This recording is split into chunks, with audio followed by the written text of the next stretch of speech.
Nagsimula na ring mamahagi ang DSWD ng cash assistance sa libo-libong PUV drivers ngayong araw.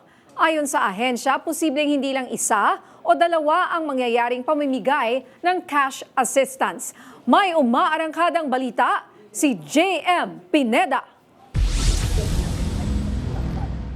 Sa taas ng presyo ng diesel ngayon, pagod na raw si Wilbert na araw-araw ay 200 piso lang ang kinikita. Sa krudo pa lang daw kasi, lagpas na ang perang pinaghirapan niya sa pagbiyahe mula umaga hanggang gabi. Malaking bagay daw na may ayuda siyang natanggap ngayong araw para kahit papano makahingay nga ng maluwag sa ginawa niyang paghihigpit ng sinturon ng ilang linggo. Ay malaking tulong po ito amin sir para sa mga driver, sa aming mga driver.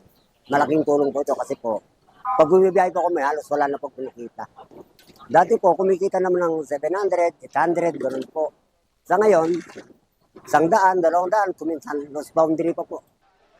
20,000 mga tsuper ang pumila ngayong araw sa iba't ibang payout center sa buong Metro Manila. Dito sa Quezon City, 4,000 na mga driver ang tinarget nilang mabigyan ng cash assistance. Sabi ng DSWD, may tsansa na magkaroon ng ilang rounds ng cash assistance dahil may kumpas ng Pangulo na magdagdag pa ng tulong sa mga apektadong drivers. Ang pondong nakalaan dito ay galing sa Assistance in Individual in Crisis Situation o AICS. Malaki-laki ang perang nakalaan sa programang ito na nasa 30 billion pesos sa unang kalahati ng taon.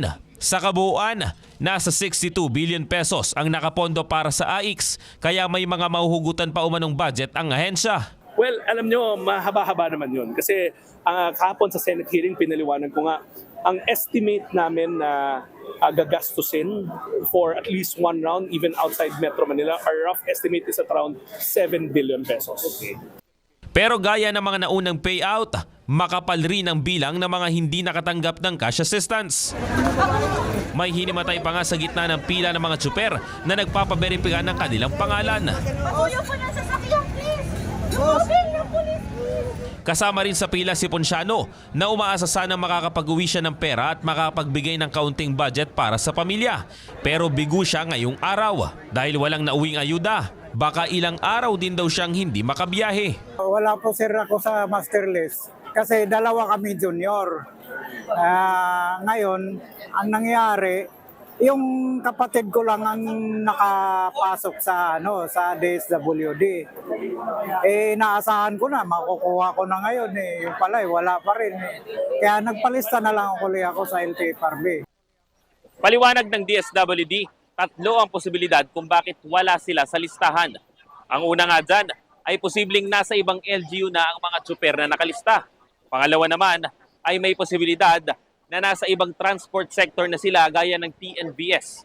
Panguli, maaaring iba ang pangalan o may nadagdag sa kanilang pangalan na ipinasa ng LTFRB sa DSWD.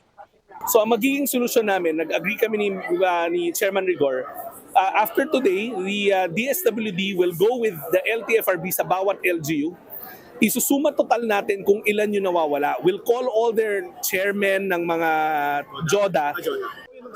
Inihanda na rin ng DSWD ang special payout sa lahat ng mga driver na hindi na isama sa unang listahan. Bukas hanggang Sabado naman, nakatakdang makatanggap ng cash assistance ang mga delivery riders at motorcycle taxis.